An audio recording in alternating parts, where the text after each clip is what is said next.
Hello, আমার প্রিয় ছাত্রছাত্রীরা, আশা করি তোমরা সবাই ভালো আছো। আজকে তোমাদের সঙ্গে যে বিষয় নিয়ে আলোচনা করবো সেটি হলো পরিবেশ ও বিজ্ঞান সপ্তম শ্রেণী তৃতীয় পর্যায়ক্রমিক মূল্যায়ন, প্রশ্ন কাঠামো ও পাঠ্যক্রম। প্রথমে দেখে নাও পাঠ্যক্রম। তার আগে একটা কথা বলে রাখি, চ্যানেলটি ভালো লাগলে অবশ্যই সাবস্ক্রাইব করে দিও।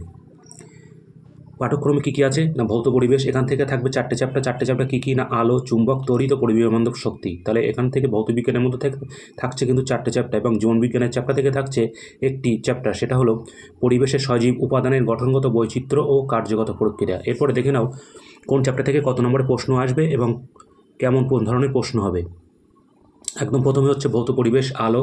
এখান থেকে থাকছে দুটো এমসিকিউ বলতে আমরা বুঝি যে বহু বিকল্প ভিত্তিক প্রশ্ন, চারটা করে অপশান দেওয়া থাকে, একটা করে তার মধ্যে চয়েস করতে হয়। তাহলে এমসিকিউ থাকছে দুটি, অতি সংক্ষিপ্ত প্রশ্ন থাকছে একটি, তাহলে 2 আর 1 3, আর সংক্ষিপ্ত প্রশ্ন থাকছে একটি, তাহলে 3 আর 2 5। তাহলে মোট এই আলো চ্যাপ্টার থেকে পরীক্ষা হবে মোট 5 নম্বরের। ভৌত পরিবেশ, চুম্বক থেকে কী কী থাকছে না, এমসিকিউ একটি, অতি সংক্ষিপ্ত একটি 2 নম্বর, আর 3 নম্বরে একটা প্রশ্ন থাকছে। তাহলে মোট হলো কিন্তু 5 নম্বর। এই চ্যাপ্টার থেকেও কিন্তু 5 নম্বরের প্রশ্ন আসবে। তারপরে হচ্ছে তড়িৎ থেকে কী কী আসবে না, একটা হচ্ছে এমসিকিউ, একটা অতি সংক্ষিপ্ত প্রশ্ন 2 নম্বর হয়ে গেল, আর 3 নম্বরের একটি প্রশ্ন। তাহলে মোট 5 নম্বরের প্রশ্ন এখান থেকেও থাকছে। পরিবেশ বান্ধব শক্তি থেকে কী কী থাকছে না, একটা এমসিকিউ, একটা অতি সংক্ষিপ্ত প্রশ্ন, একটা 3 নম্বরের প্রশ্ন। তাহলে এখান থেকেও থাকছে মোট 5 নম্বরের প্রশ্ন।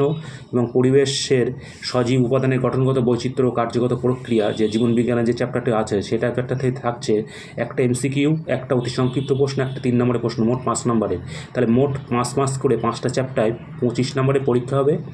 সময় কিন্তু থাকবে 50 মিনিট।